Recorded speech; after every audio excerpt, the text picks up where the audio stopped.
este problema que tiene la agonía del poder adquisitivo de los granos en Argentina, que no es lo mismo que reflejó entonces el índice IPC para los precios, que dio un 166% anual, y Mónica Ortolani dice que esto no se refleja de igual manera en la inflación para los granos. Así que vamos a estar analizando los resultados de este informe, Fernando. Ya la presentamos a Mónica Ortolani, que está en línea. ¿Qué tal? Buen día. Hola, buen día Fernando, buen día Gabriela, ¿cómo están? Gracias por interesarse en el campo y en la temática del campo. Bueno, ¿por qué el poder adquisitivo de los productores agropecuarios se redujo a lo largo de este 2024? Mira, se redujo básicamente porque la tasa de inflación, siempre en cualquier negocio, siempre tenés que medir cuál es tu propia inflación. Y cómo, se actualizaron los precios, o sea, cuánto más vale la soja o el trigo o el maíz, o sea, han aumentado mucho menos que ese índice del 166% que creció, aumentó la inflación en el último año. Lo concreto, como yo lo muestro en el informe, hoy con los granos, un productor compra la mitad de los bienes económicos que compraba hace un año. Esto no solamente pasa con los bienes generales de economía, sino también en lo que ha pasado con los insumos que necesita el productor agropecuario para mejorar los rendimientos, si bien han bajado en dólares, cuando vos haces la conversión, siempre lo que nosotros hablamos en el campo, es cuánto grano necesito para comprar determinada cantidad de eso. Y hoy cuando hacemos esta cuenta, por más que la urea haya bajado un 40%, otro fertilizante, el MAP, bajó un 20%, cuando uno lo traducís a grano, necesitas entre un 6 y un 73% más de grano para comprar la misma cantidad de insumos. Mónica, claro, justamente esto que estabas referenciando, ¿no? Por ejemplo, en el caso de algunos fertilizantes, se necesita hasta un 73% más de soja, ¿no? Para poder adquirir entonces la misma cantidad que en el 2023. Pero ¿cómo se explica que haya una baja, una caída tan contundente en el poder adquisitivo, en el poder de compra de los granos, de los productores argentinos, cuando el valor o el precio de los insumos mismos cayó también? ¿Cómo se puede explicar? Mira, lo que no tenemos que olvidar es que nosotros producimos commodities en un contexto internacional. En Argentina, vamos a ver que es como una empresa, ¿no? Es una empresa que ofrece al mundo productos que también ofrecen otros países tan potentes como Estados Unidos o también Brasil. Y a esto también hay que adicionarle otra cuestión. O sea, hay sobra soja en el mundo. Estamos en una de las relaciones de consumo más altas de la historia, casi un 33%. Y también otra cuestión es que nuestro dólar, nuestra moneda, corre como mucho más lenta que la inflación. Y además, tengamos en cuenta que Argentina es el país que más revaluó su moneda en lo que va del 2024. Mientras Brasil, que es nuestro competidor, que vende la misma soja, maíz como nosotros, es uno de los países que más devaluó. Yo antes escuchaba en la nota anterior cuando se esperaba, este aumento del dólar, lo están justificando por el turismo. Yo me preocuparía en Brasil más que por el turismo, es que él vende lo mismo que nosotros. Cuando China tenga que venir a comprar su harina de soja, y es la principal fuente generadora de divisas para el país, es genuina, y realmente, así como nosotros como argentinos estamos pensando en ir a vacacionar a Brasil porque es más barato, ¿qué va a hacer China? Que además está con una economía mucho más, que no es la locomotora, digamos, está como mucho más tenue. ¿A qué mal le voy a ir a comprar a Brasil en lugar que aquí a Argentina? Entonces, bueno, hoy ya estamos viendo cómo nuestros granos están perdiendo cotización, tanto en el mercado disponible como en los mercados futuros. Y realmente a estos precios da una rentabilidad prácticamente nula, y en campo alquilado ya estamos registrando pérdidas.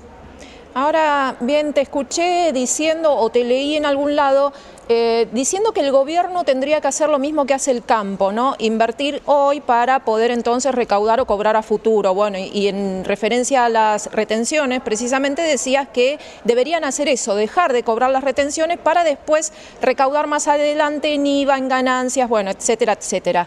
Ahora, te quiero consultar sobre este proyecto de ley, ¿no?, que está impulsando el diputado nacional por el PRO, Luciano Laspina, que lo que propone es una quita gradual, porque dice que hay que tener gradualismo, hay que tener cautela, ¿no?, para poder hacer esta quita de las retenciones, que no se podría hacer abruptamente de una sola vez, porque tendría un impacto fiscal muy alto que va a ser imposible de absorber por parte del gobierno. ¿Qué pensás respecto de esto? ¿Se puede hacer una quita definitiva, abrupta, de una sola vez, o coincidís en que tiene que ser gradual? Mira, puede ser que tenga que ser gradual, especialmente en soja, quizás, pero un gradualismo mucho más potente. A lo que voy es que viendo las cotizaciones actuales, futura y con una soja realmente con muchos condimentos más a la baja que a la alza, considerando que es digamos, la principal fuente generadora de divisas, y que el productor, muchos están sembrando la soja de segunda, daría un paso mucho más contundente, mucho más férreo, porque no nos van a dar los tiempos, no podemos esperar a próximas campañas. Y esto hay que ver la urgencia, estamos en un contexto similar a los 90, donde estamos siendo caros para el mundo y necesitamos decisiones mucho más férreas y contundentes. La historia lo dice, y yo en ese artículo muestro una infografía de Fundación FADA muy buena, donde cuando se quitaron las retenciones al maíz y al trigo en el gobierno de Macri, cómo aumentó el paquete tecnológico, se vendieron más fertilizantes, se vendió más maquinaria, el campo produjo más. Entonces, como en cualquier empresa, si tus márgenes bajan, ¿qué tenés que hacer? Aumentar la cantidad, ¿no? Aumentar más de lo que producís. Entonces, ¿qué podemos hacer distinto para poder mejorar esa productividad? Y el campo, cuando tiene condiciones, realmente invierte y es sacarle el sombrero de cómo produce mejor. ¿Te parece?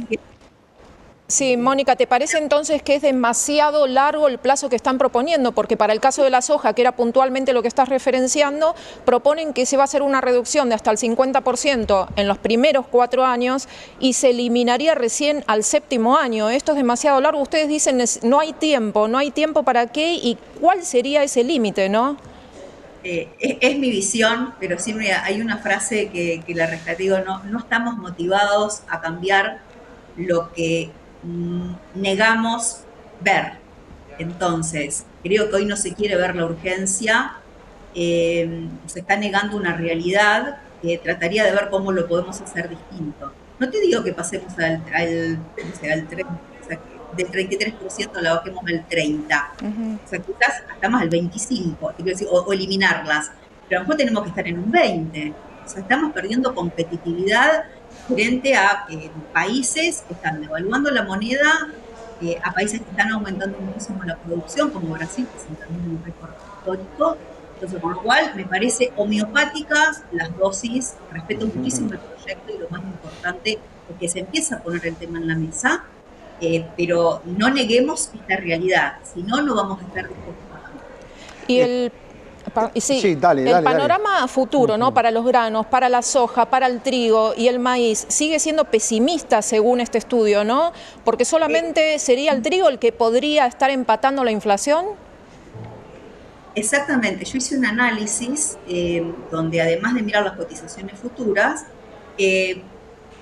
aplico el crawling peg del 1%. Entonces, claro, ¿a cuánto deberían estar los granos, ¿no? Y realmente el único que podría estar empatando una inflación esperada, de acuerdo al relevamiento de expectativas de mercado del 29%, podríamos decir que podría estar empatando el trigo. El resto de los granos capitalizan mucho menos. Entonces, ¿qué es lo que yo veo? Que a futuro esta foto que yo veo tan dramática, donde el productor necesita el doble de granos para comprar los bienes de la economía, para cancelar una deuda, o hasta un 70% para comprar sus insumos, esta película hacia adelante puede ser peor, porque la inflación de los granos va a correr por detrás de la inflación esperada. No, y está claro también que, tal como le sucede a la industria, a veces los planes económicos tienen algunos timing que pueden ser perjudiciales. En la industria se lleva adelante una conversación parecida donde se dice, bueno, me están abriendo la importación ya mismo y me prometen que viene una reforma tributaria. Ahora, cuando llegue esa reforma ya va a ser demasiado tarde. Yo contra los importados ya perdí. Al campo le podría pasar algo parecido, ¿no? Como diciendo, bueno, me prometen baja de retenciones, pero yo tengo que competir con Brasil mañana, que está devaluando. Totalmente de acuerdo, Fernando. Y veamos esto que no es una problemática del campo, el efecto es sistémico. Claro. Y aparte que el campo le compra a la industria. O sea, nosotros pensemos que el campo es una actividad primaria, no por primitiva, sino por primordial, porque es la primera para que después decante en el resto de la economía. Entonces, el problema que tiene el campo también lo tiene la industria, también lo tiene el comercio, también lo tenemos los servicios profesionales, pero también lo que tenemos que entender, que especialmente en los granos, nosotros vendemos commodities y los commodities dependen de la oferta y la demanda global. Y hoy tenemos un exceso de producción. Está muy claro. Mónica, muchísimas gracias, muy interesante el informe y gracias por este contacto. Gracias, Fernando, gracias, Gabriela, un gusto.